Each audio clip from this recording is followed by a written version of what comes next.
Mahal naming Ma'am Ella Kalinog, maligayang kaarawan po ma'am at happy retirement po sa inyo.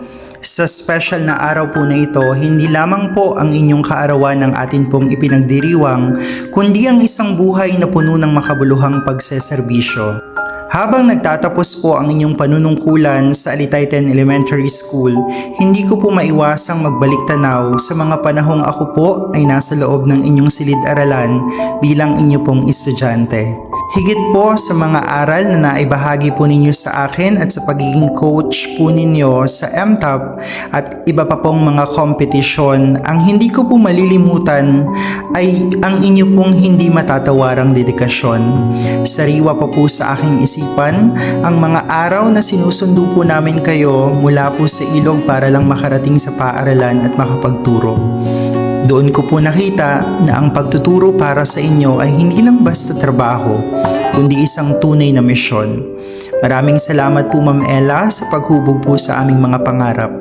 Dalangin ko po ang inyo pong ibayong kaligayahan, kapayapaan at mabuting kalusugan. Saludo po ako sa inyo ma'am, isang pagpupugay po mula sa inyong dating mag-aaral.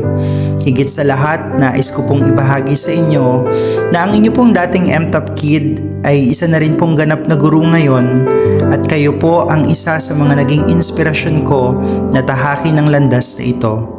Sa tuwing nakakaramdam po ako ng pagod sa pagtuturo, naaalala ko po ang inyong sakripisyo sa pagtawid sa ilog at muli po ako nagkakaroon ng lakas na ipagpatuloy ang atin pong misyon.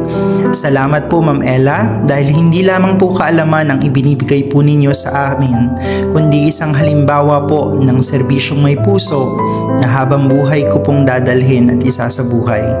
Muli po Ma'am Ella, happy birthday po at happy retirement. Tunay kayong isang bayani sa amin pong mga mata.